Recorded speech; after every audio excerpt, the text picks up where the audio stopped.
If you came to this video, then you are definitely someone who loves self-help. So whether we choose to listen to podcasts or watch videos, most do often enjoy reading as well. If there was a way to double your reading speed and increase comprehension, what would that do for you? Imagine, if it takes you 10 hours a week reading self-help books, you would literally have 5 hours in a week to do something else, or read even more.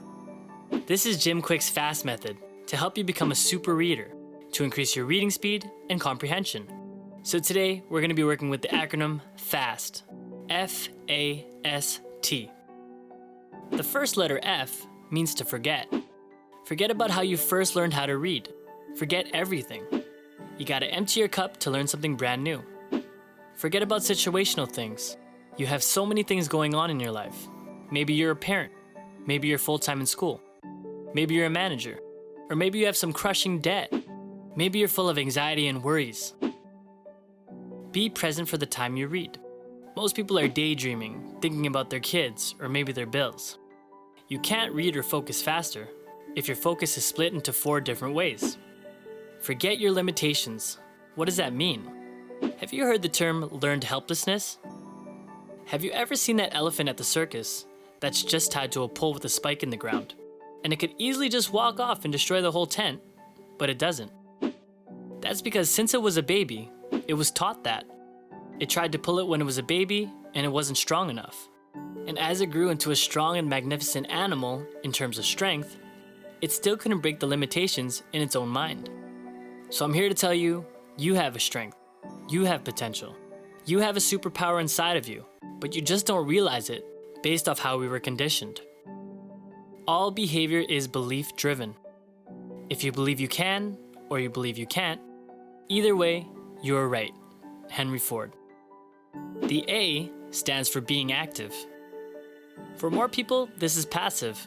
We need to train mental muscle, give it new things, stretch it, just like we would do in a gym. And just like the gym, consistency is the best. 20 to 30 minutes.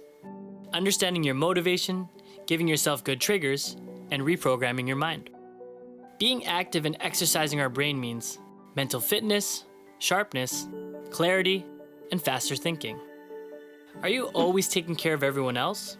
Family and friends? Protect your time and take care of yourself first. And with practicing, it's not always going to be easy, but it's going to be worth it. Now the S stands for state. State of your mind and your body. How do you feel? All learning is state dependent. Information times emotion equals a long-term memory. When you think back to when you used to go to school, do you remember most of the stuff you learned while in school? Most people say no. Well, what was the primary emotion you felt? Half say they were bored, and half say they were confused. Now, bored on a scale of 1 to 10 is what emotionally? Probably a 0, right? And remember, info times emotion equals a long-term memory. So if information times emotion, if emotion was 0, what's 0 times anything? And you wonder why you don't remember any information over years and years at school. So we gotta up the emotion. That's the key. All things are state dependent. And who determines our states? Well, we do. It's like when we first read and our brain gets fatigued and we get tired really easily. When we change these to fixations, we get efficient and effective. When we start doing anything, we suck. When we started playing guitar, we suck. The process is horrible, but once you get really good, it's actually really fun playing guitar. When you enjoy it, you tend to do it more often.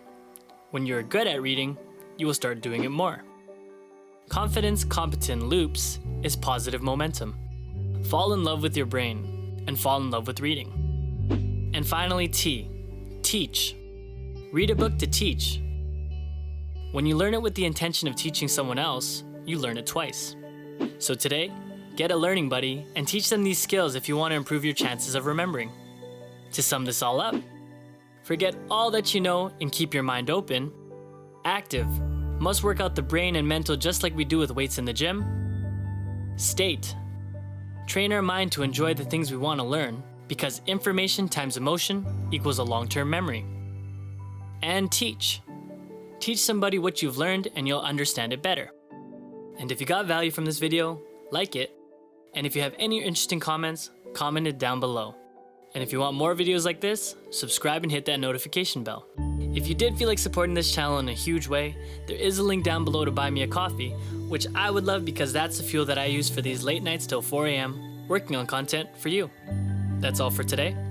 Thanks for watching, and let's continue to move in silence.